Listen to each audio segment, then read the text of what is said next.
It's the 4 o'clock update here on this Football Spy transfer deadline day. We've got loads of our colleagues joining us on what is turning out to be a very, very busy afternoon of transfer activity. Our football editor, Rob Burnett, is with us. Also joining us is our deputy publisher, Steve Anglesey, who is wearing a fairly distinctive t-shirt, you may be able to make it out, and also Paul Bradley from the Birmingham Mail. We'll speak to each of them in a second. Before we do, just to update you on some transfer news breaking and being completed and confirmed, veteran Chiluka, the defender at Spurs, he's on his way to Bayer Leverkusen on a seasonal loan. Pavel Pogrebniak, the striker, he's left Stuttgart to sign for Fulham, depending on a work permit. And also, Jibril Cisse, the striker from Lazio, he too has signed, he signed for QPR. Wayne Bridge has been speaking about his move to Sunderland. He says, I'm grateful for the chance and I want to go out and work hard. Full details of all of the breaking transfer news on the MirrorFootball website this afternoon. Log on and you'll be able to keep in touch with everything that's going on. For the time being, we're going to speak to some of our colleagues here at MirrorFootball, and Rob Burnett is working on the MirrorFootball website. Good afternoon to you, Rob.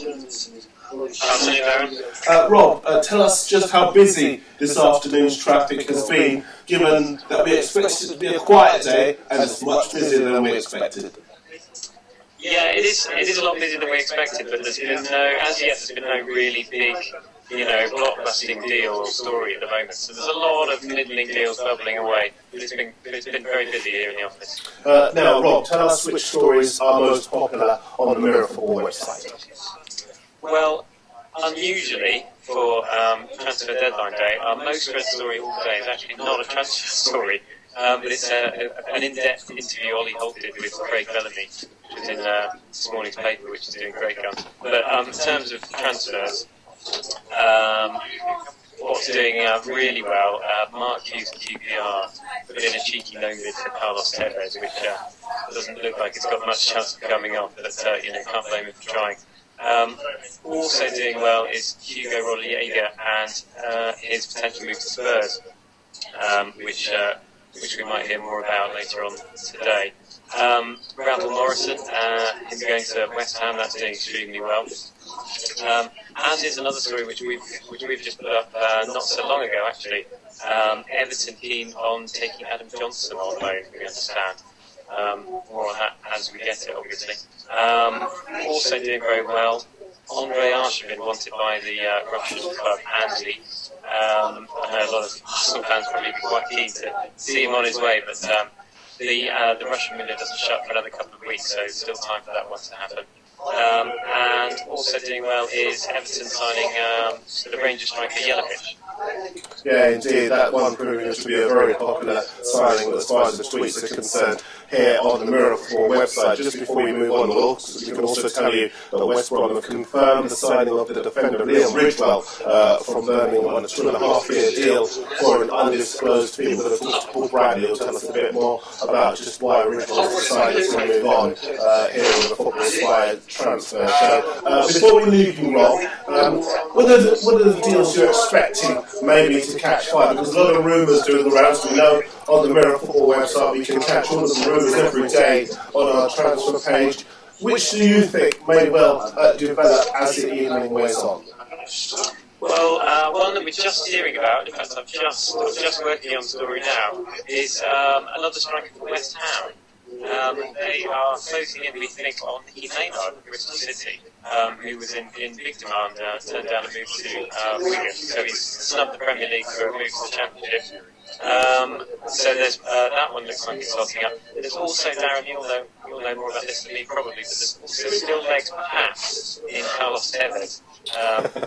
But this one's been running and he's running out of options, I think. But still a chance something can happen there. Indeed. Well, we'll keep logged on to the MirrorFootball website. Rob will be on the site for the remainder of the day. Dan's going to take over from the afternoon and evening shift as far as the MirrorFootball website is concerned. So stay tuned, stay logged on, and stay up to date with everything that's going on this transfer deadline day. Thank you for the time being, Rob. I'm going to move on to Steve because Steve's wearing a fairly very distinctive T-shirt. You can get your copy.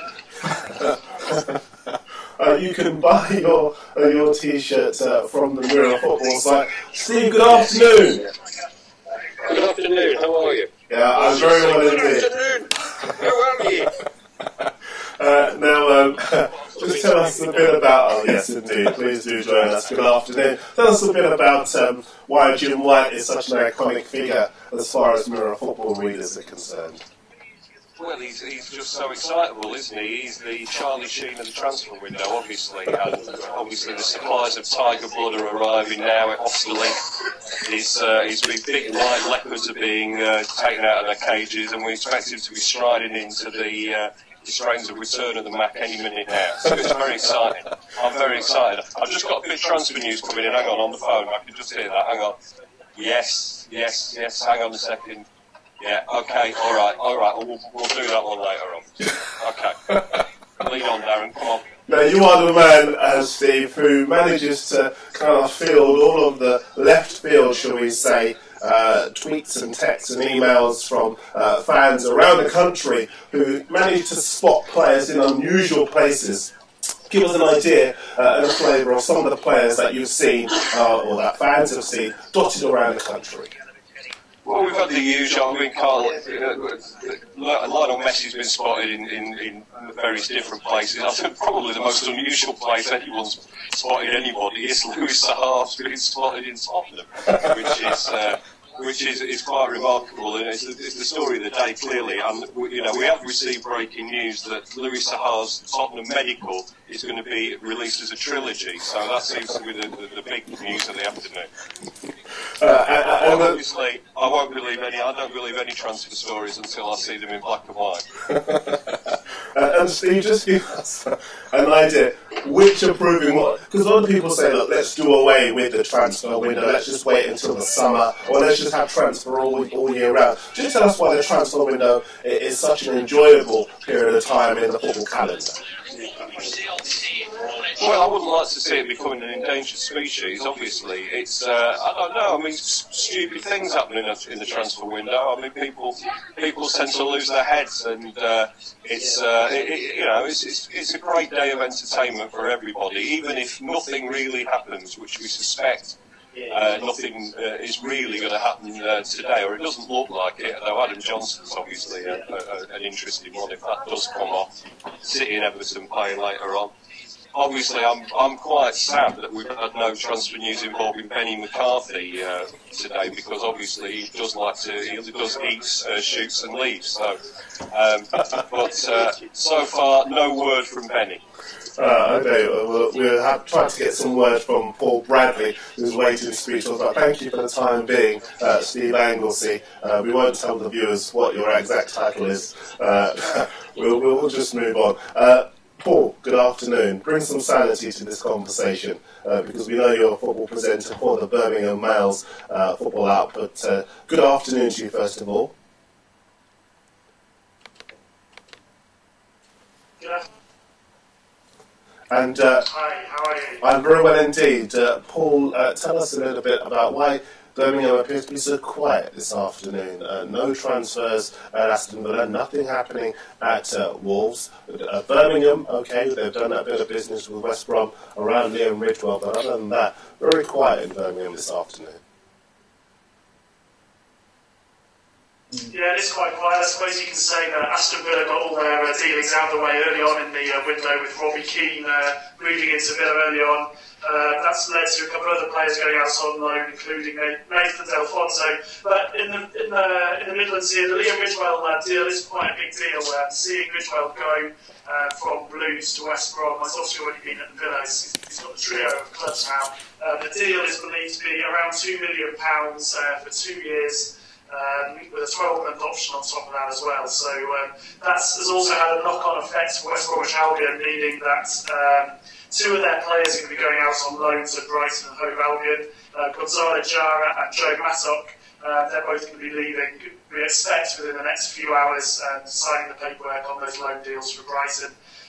On the other end of things, there's been a lot of speculation about Peter Odemwingie moving to Fulham. Roy Hodgson's come out this afternoon and said that is absolute nonsense. Whoever came up with that was some mischief making. So that one's a no deal there. I've already mentioned Villa, all quiet. We're expecting nothing else for the rest of the day from Villa Park. Okay, and are you fairly disappointed that on a day like this it is so quiet on this final day of the transfer window? I mean, everywhere else, Steve obviously not too impressed with the business being done in Birmingham. Everywhere else does appear to be fairly busy. Birmingham, not a lot happening. Are you fairly disappointed? I know you speak to a lot of fans up there. Well, I suppose compared to last year, it's quite quiet. Birmingham City, obviously, last year we're heading towards the Carling Cup final, and they had a few big signings in the January transfer period. I think that was the time when Fleming Martins came in. So that was obviously a big story back then. And of course, for Villa, it was Darren as well. So compared to last year, it's very quiet. But I think fans are pretty realistic around here. They know that the clubs haven't got a great deal of money, so they weren't expecting anything massive. Paul Bradley, thank you very much indeed for joining us on this transfer deadline day. Thanks. It's Paul Bradley from the Birmingham Football Presenter, and of course Steve and Rob in the MirrorFootball offices. Remember, we're going to be with you on this transfer deadline day until the 11 o'clock cut-off and beyond to wrap up all of the deals that have taken place. We will also be with you tonight as the Premier League matches take place. 5 in total. We've got our correspondents at them all, and we will also be speaking to another couple of special guests as the evening wears on. So stay with us here on the MirrorFootball website. We'll see you very soon.